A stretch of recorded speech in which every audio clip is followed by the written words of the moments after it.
आज बात करेंगे उन प्रमुख वजहों की, उन प्रमुख 9 वजहों की जिनके कारण आप मेहनत तो करते हैं 95%, परंतु अंक आते हैं केवल 40%।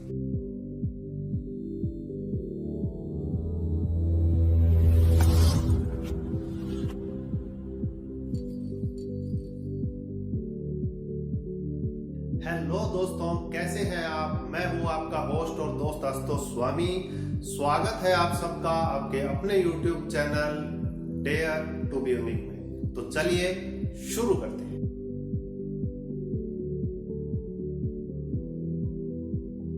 दिनचर्या में परिवर्तन, चेंज इन डेली रूटीन।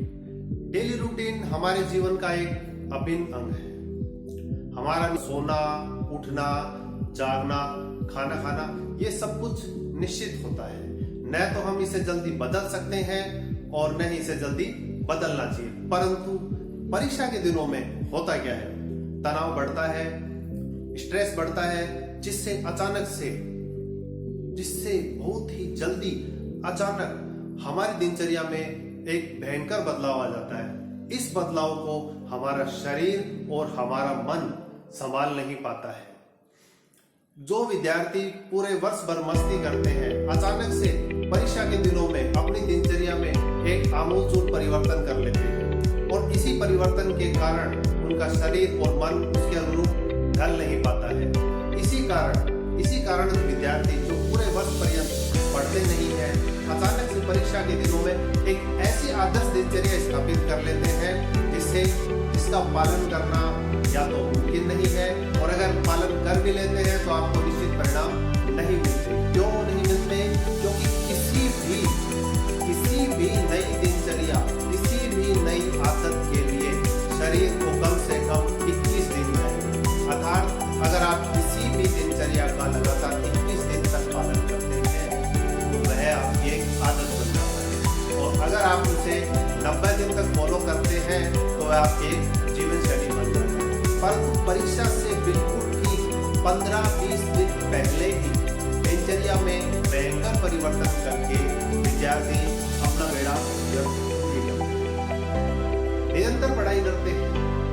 सोने का समय, जागने का समय कोई निश्चित नहीं होता, और इस अनिश्चितता, इस दिनचर्या में बदलाव का शरीर और मन दोनों पर ही भयंकर असर पड़ता है, जिसके कारण विद्यार्थी भले ही कितना भी पढ़ ले परंतु उसे कभी मनवांछित परिणाम प्राप्त नहीं होते।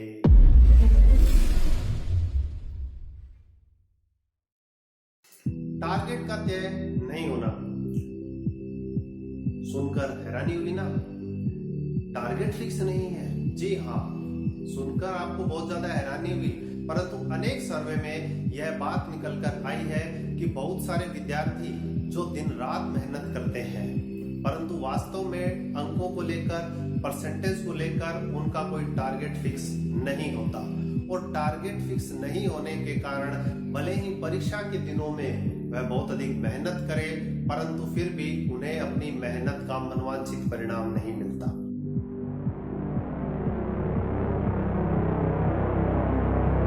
प्लान का अभाव। जब विद्यार्थियों का टारगेट ही फिक्स नहीं होगा तो प्लान का तो होना संभव है ही नहीं। और यकीन मानिए, अगर आपके पास कोई टारगेट नहीं है, अगर कोई प्लान नहीं है, तो आपको कभी भी मनवांछित परिणाम प्राप्त नहीं होंगे। क्योंकि अगर आपके पास कोई प्लान नहीं है तो दिमाग में आपके कभी भी ये विचार नहीं आएगा कि इस टारगेट को अचीव कैसे करना है। उदाहरण के तौर पर आपके दिमाग के अंदर 90%, 80% का एक प्लान है, तो आपका दिमाग इस दिशा में दौड़ेगा कि इसे प्राप्त कैसे करना है।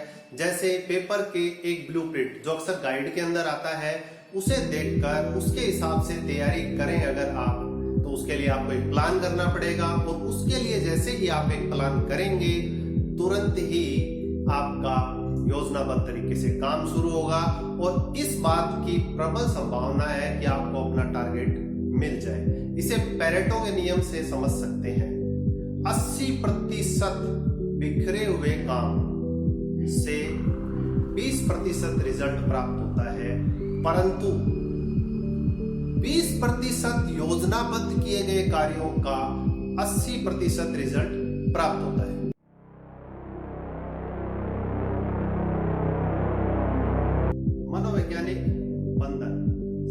इसे कह सकते हैं साइकोलॉजिकली बंधन। इस बात पर ध्यान दीजिए, आखिर कितने विद्यार्थी टाइम टेबल बनाकर स्टडी करते हैं? मुश्किल से 1 या 2%। बहुत सारे विद्यार्थी टाइम टेबल बनाते भी हैं परंतु उसका पालन नहीं कर पाते या कुछ दिनों बाद उसका पालन करना छोड़ देते हैं। यहाँ पर 2 साइकोलॉजिकली फैक्ट या 2 साइकोलॉजिकली बंधन काम करते हैं। सबसे पहला, सिलेबस लिखने का आलस्य। जानकर हैरानी हुई ना? सिलेबस लिखने का आलस्य। बहुत सारे विद्यार्थी सिलेबस लिखने में आलस कर जाते हैं। आपको यकीन नहीं हो रहा? आप लिखने का ट्राई कीजिए। आज तो सिलेबस लिख के ही रहूंगा।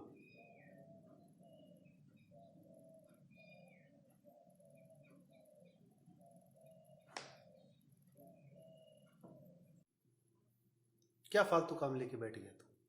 कुछ नहीं होने वाला इससे। ये लिखने बैठा है, घूमने कब चलेगा? यही लिखने बैठ गया। साल के लास्ट में देखते हैं। ऐसा कर, अभी छोड़ दे। नई मूवी लगी है, चल देख के आते हैं, उसके बाद में लिख लेना।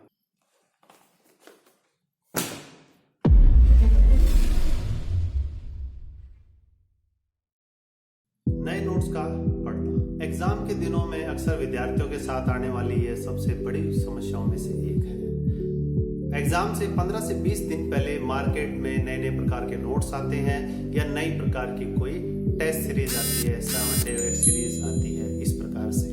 और इसके आने के कारण सबसे अधिक विद्यार्थी प्रभावित होते हैं, क्योंकि सबसे अधिक आपके साथी हाथों हाथ इन सीरीज को लेते हैं और साथियों के द्वारा अधिकांशतः इस सीरीज के बारे में चर्चा करना, नए नोट्स के बारे में चर्चा करना कहीं ना कहीं हमारे मन के ऊपर एक मनोवैज्ञानिक दबाव डालता है कि क्यों न हम भी इन नोट्स को ले लें, क्या पता इससे हमारे अच्छे नंबर आ जाए। परंतु याद रखिए, आपने साल भर जिन नोट से पढ़ाई की है, जिन टेक्स्ट बुक से पढ़ाई की है, उन्हीं का आप रिवीजन करें। अन्य नोट्स ना लें, उन्हीं से पढ़ें जिनसे आप साल भर पढ़े हैं, क्योंकि अगर आप ऐसा करते हैं तो आपका रिवीजन भी फास्ट होता है, आपको याद भी ज्यादा रहता है। नई किताब से याद किया हुआ आपको एग्जाम के दिन या पेपर सोल्व करते हुए अचानक से भूल जाते हैं। ये समस्या एक आम है, इसलिए याद रखिए, एग्जाम से 15-20 दिन पहले नो न्यू नोट्स।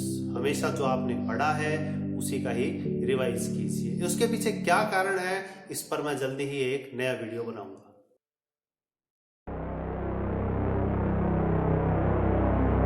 सिलेबस के अकॉर्डिंग टाइम मैनेजमेंट सुनकर थोड़ा अजीब लगा कि अधिकांश विद्यार्थी है वो टाइम मैनेजमेंट से भागते हैं, क्योंकि जैसे ही आप अपना सिलेबस लिखते हैं, जैसे ही आप टाइम का मैनेजमेंट करने लगते हैं, आपके होश उड़ जाते हैं, क्योंकि वास्तव में जितना टाइम आपको दिखाई दे रहा है उससे बहुत कम समय आपके पास होता है। और जब विद्यार्थी ये जानते हैं तो उसी समय वह तनाव के अंदर आ जाते हैं, और इस तनाव में आने के कारण उन्हें ऐसा लगता है कि अगर वह इस टाइम मैनेजमेंट को खुद से दूर हटा देते हैं तो उनकी समस्या खत्म हो जाएगी। पर यह एक टेम्परेरी सॉल्यूशन है, परमानेंट सॉल्यूशन तो इसका फॉलो करना ही है।